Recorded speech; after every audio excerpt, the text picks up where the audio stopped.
La fin de la mission RDC des délégués du réseau des femmes d'Afrique francophone pour l'atteinte des objectifs de développement venus à Kinshasa sur invitation de Marie-Olive Lembe Kabila, présidente de l'ASBEL Initiative Plus. Dans le cadre des activités du mois de mars, ces femmes ont regagné leur pays respectif après un safari le samedi dernier à Kingakati au parc de la vallée de l'Insélé. Retour en images sur cette excursion. Elles viennent de Madagascar, du Niger et du Congo-Brazzaville. Modératrice pays du réseau des femmes d'Afrique francophone pour l'atteinte des objectifs de développement, ces femmes leaders d'opinion ont répondu à l'invitation de Marie-Olive Lembe Kabila pour un partage d'expérience avec leurs collègues de Kinshasa dans le cadre du mois dédié à la gente féminine.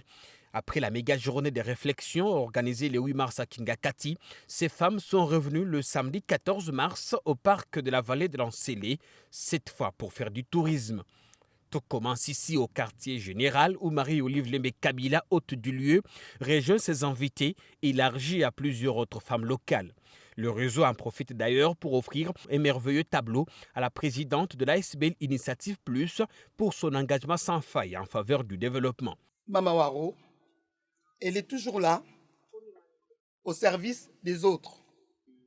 Elle est toujours là pour donner de l'espoir. Nous savons que le parapluie nous sert de nous protéger contre les intempéries. La pluie, la chaleur, tout ça. Alors c'est le travail qu'elle fait avec son parapluie. Elle prend tout le monde là-dedans.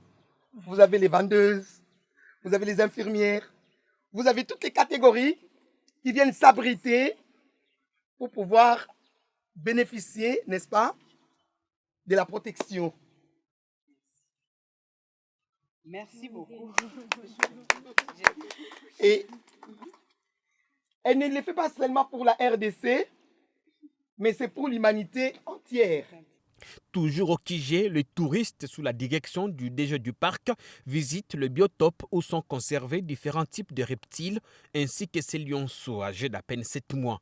Ce n'est que le début des surprises parce qu'il faut embarquer ici, arpenter les collines verdoyantes du site, regarder avec enthousiasme les rhinocéros, les zèbres, les antilopes, les crocodiles gardés dans cette rivière artificielle. Une petite balade qui aurait un goût de l'inachevé. En tout cas, si vous n'avez pas vu le roi de la forêt. Un projet ambitieux étalé sur 200 km², contenant jusqu'à 2500 animaux sans compter le Cap Aventure et Loisirs. Il ne suffit donc pas d'avoir du cash pour le faire, mais par-dessus tout, l'amour de son pays et la passion pour la nature. C'est magnifique, c'est comme un paradis. Moi, je pense que est-ce que c'est ça l'Éden ici en Afrique? J'ai trouvé le projet de ces parcs vraiment bien réfléchi, bien concis. Ils ont fait les choses vraiment avec tous les détails possibles. Je les félicite vraiment et je les encourage à aller de l'avant.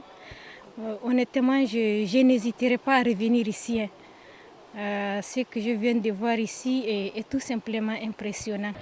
Le parc en plein travaux emploie des centaines de jeunes et compte électrifier les villages voisins en plus de l'eau potable, écoles et centres de santé déjà disponibles.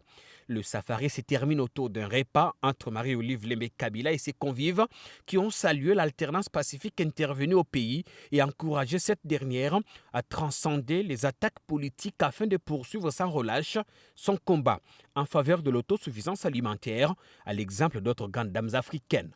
Ces femmes resteront à jamais marquées par ce voyage quinois, mais surtout par l'hospitalité jamais démentie de celle qui a été surnommée avec affection la première dame rurale.